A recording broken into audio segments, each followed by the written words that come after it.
Hey friends, glad to have you back. Today, we're diving into something exciting. So awesome to see you all again. Today, we're diving into something super exciting. Get ready for a fun ride.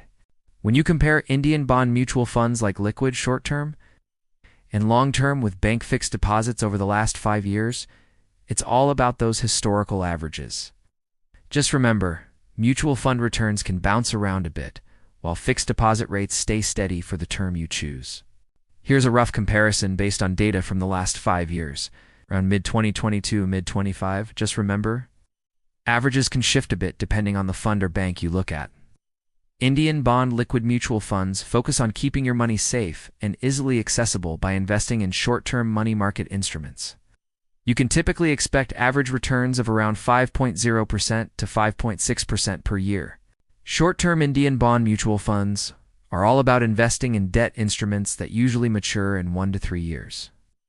They strike a nice balance between liquidity and better returns, typically offering average 5-year returns between 5.9% and 7.5% per year. Long-term mutual funds, like gilt funds, invest in government securities with maturities of 5 to 10 years or more.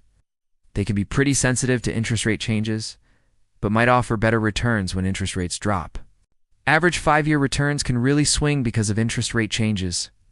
From what I've seen, they usually fall between 4.4% and 7.7% per year, with some funds showing returns like 5.29% to 7.67%, plus some medium to long duration funds have averaged around 6.12% over the last 5 years.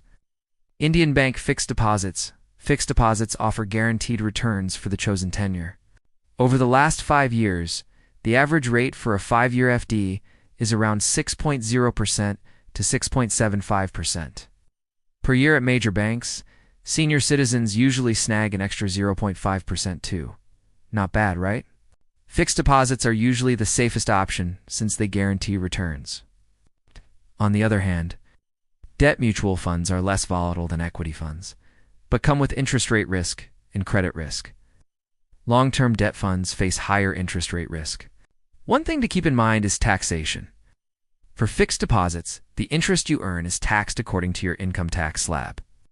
Now, when it comes to debt mutual funds, if you hold your investment for more than 3 years, the capital gains are taxed at 20% with an indexation benefit. But if you sell before 3 years, those gains are added to your income and taxed based on your slab rate. A heads up.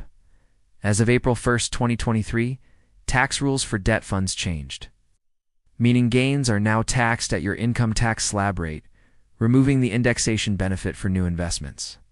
This makes fixed deposits look better on a post-tax basis for many investors, especially those in lower tax brackets. Liquidity, or how easy it is to withdraw money, is key. Liquid funds are super quick, usually credited in just 1 day. Short-term and long-term funds are also pretty good, but may take 2 to 3 days. FDs are liquid too, but watch out for penalties if you withdraw early. Market conditions. Mutual fund returns are dynamic and depend on prevailing interest rates, credit quality of underlying assets, and fund management. FD rates are largely influenced by RBI's repo rate and the bank's liquidity conditions. In the last 5 years, debt mutual funds often beat bank fixed deposits in returns, especially before tax changes. Liquid funds also gave returns similar to savings accounts while keeping safety and quick access in mind. Investments made after April 1st, 2023 have less favorable tax treatment for debt mutual funds, making bank fixed deposits more appealing for some, especially lower tax bracket folks. Consider your risk, liquidity, and tax situation before deciding. HDFC Hybrid Debt Direct. Growth is a conservative hybrid fund offered by HDFC Mutual Fund, with a SIP of 5K per month that had returned around 10% over the last 5 years.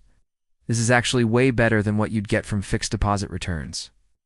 We need to consider taxation, and based on individual tax liability, the returns may vary.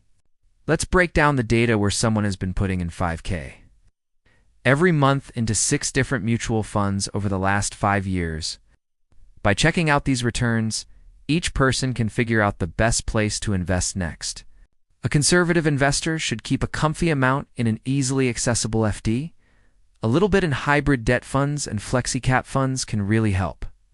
This way, you get some sweet equity exposure without taking on too much risk. It's a smart move, don't you think? Check out my channel playlist for awesome investment tips and fun analysis videos. Need some help with your money? Chat with a registered financial advisor who can guide you on what you really need. If you enjoyed this, hit that like button and subscribe. Can't wait to catch you in the next fun video.